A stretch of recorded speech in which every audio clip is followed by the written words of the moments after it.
I think it's time. It's not just Hillary Clinton's campaign. It's time to rethink whether or not the Democratic Party can simply spend so much time and energy raising money from wealthy people and putting ads on television. What we need to do is create a grassroots movement of millions of people who want to transform this country and make it the kind of country that we know that we can become.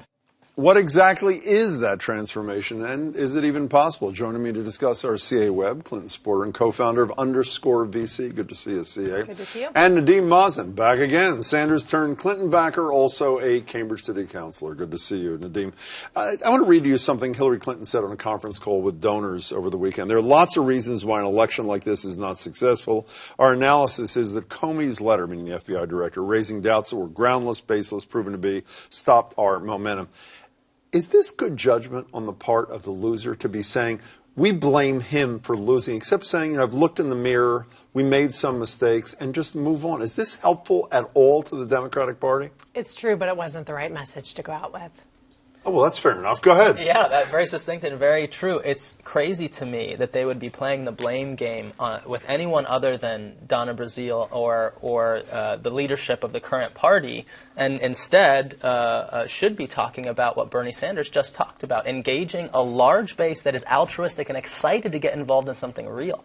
Well, I expected to have a much longer discussion with you, so that sort of ruined it. You know, one last thing that's also troubling me, and this is not so much from the leadership of the Democratic Party, but so many supporters of Hillary Clinton. We hear it on the radio every day. The implication is if you supported Donald Trump, whether you say it was for economic reasons or not, you're a racist. Because since many Democrats believe he's a racist, he's Islamophobic, he's misogynistic, whatever, if you support him, then you must be like him. Is that helpful? I mean, that's not from the leadership of the party, but a lot of rank and file supporters are broadcasting that message as if they're 100% deplorables, not just 47%. Am I going to get a short answer from you again? I think the important thing is to own what has happened. And the reality is there have been a huge swath of people who either out and out are or are willing to overlook some really horrific actions and 53% of white women voted for Donald Trump. That's right. Is that not That's something right. we should talk about? It concerns me as a white woman. It says they're willing to look the other way on sexual assault and any number of other things. Okay, so since I'm not getting a challenge in those things, let's move on. The public face, just like we talked about the public face of the Trump administration as it's forming little by little, let's talk about the public face of the Democratic Party. Keith Ellison, we discussed the other night, who's a congressperson, black, Muslim, from Minnesota, can really talk and that sort of thing. He announced this afternoon he's running for chair of the Democratic National Committee. He has Sanders' support, has a support like others. Is he the appropriate face or one of the two or three key faces of the Democratic Party? If he is, why? Sure, he is. He's not coming out with a confrontational attitude with the administration and blustering and whisper campaigns and all this stuff characteristic of the Democratic Party of the last several years. He's coming out and saying, I supported the right candidate in this race. I have the right values. I have not just, you said he can talk, he can organize. This is a human being who is approaching his constituents, ideally, the majority of the country, and he's saying we can do this together. And I think that is certainly the correct message and the correct person. You're nodding your head in agreement, yes? Absolutely. You think he is the right person to lead this thing? I'm not certain he's the right person, but I think that the right person is someone who has a fierce commitment to diversity, who is going to turn to so many people who now have the potential to be disempowered and disaffected and say, you have power, stand up. Okay, before we talk about the highest profile public faith, who becomes the de facto leaders? It's Sanders, Warren, whoever it is. Let's talk about intra-Congress, because obviously they're going to be big deals. Chuck Schumer from New York is replacing Harry Reid as a Democratic leader there. On the Republican side, I had three members of Congress here the other night, Kennedy, Tsongas, and Capuano. I asked them if they all supported... You said Republican. Oh, Democratic. I'm sorry. I asked all three of them if they supported Pelosi, Nancy Pelosi, as the minority leader of the House. Not one of them would endorse her. They all spoke positively of her, but they basically said, let's wait and see. Should they wait and see and move on, or is she the right person? It's sort of been there, done that, almost like Hillary Clinton to a degree, is it not? I think it's a big moment for us to take a deep breath, look Does that mean she shouldn't be it, but you don't want to say it? Is that what it is? Can I say it? It is, isn't it? Can I say it? Why would we go to this person who has trended center at the time where we needed to trend left? I sat here on May 4th and said we've got to trend left, and the Hillary surrogates to my sides said, you know, this is a step too far and you have to go to the center to win. This has not just been failing us in this election. This has been failing us for a decade. So it shouldn't be Pelosi? Absolutely Do you want a not. second chance?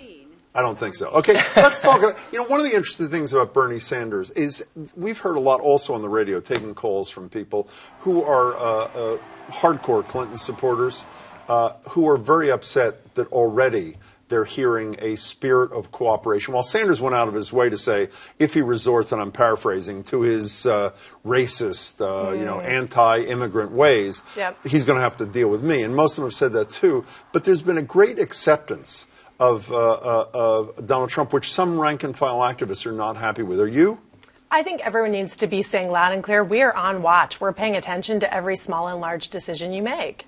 Well, how large a decision, as we discussed with the Republicans, is the Steve Bannon, for example? Is that massive? We have a white nationalist running strategy for our United States government. So does That's not okay. So does Donald Trump lose his right to get the benefit of the doubt from people like you and millions more like you because of appointments like the Bannon thing, and this guy Ebell, who's going to lead the transition of the EPA, who is a climate change skeptic at best, has worked with the Koch brothers? Does he lose his right? When I look at who we're hypothesizing is going to be in our United States cabinet, I weep.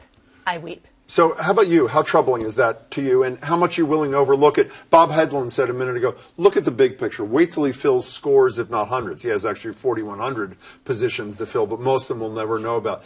Do we say, okay, we don't like this, but we got to hear more from this man before we draw a judgment? You know, I think it's one thing to ask, how can we organize better? How can we maintain and evolve our ideals as a party or as a country? It's a totally other thing to say that to get things done, that we have to be pragmatic, and to get things done that we have to compromise our values. So I'm with Bernie on this. There are lines in the sand, and they are consistently being crossed. We don't engage on those lines, and we will win the battle when it comes to protecting our country 2 and 4 years down the line. Can I end with you where we began just in a second? Is it important that somebody in leadership, or Podesta, not so much the chair of the campaign, a Hillary Clinton, maybe even a Barack Obama, maybe a Michelle, somebody says, we screwed up. That's why we lost this campaign. Is that important to crack open the minds of those fence-sitters that ended up going for Trump? Is that important to be said, or do we just move on? I think we need fresh voices. I think it's time for new people to lean in. I'll tell you, a group of my friends started something called suituptogether.org. In 4 days, we've had over 25,000 people sign up online to join us. The goal of which is all what? 50 states. It's to keep the gender conversation going, because we believe that we're about to crack that ceiling, and we have not. And we are working across economic lines, across racial lines, across geographic lines, to keep men and women focused on how we put women into positions of power. On that note, we got to go. C.A., good to see you. Thank you. And I'll say we have the same thing for JetPAC, jet-pac.com, minority civic engagement and political leadership. Slip that baby in Awesome. right there. Good to see Well you done. both. Thanks so much.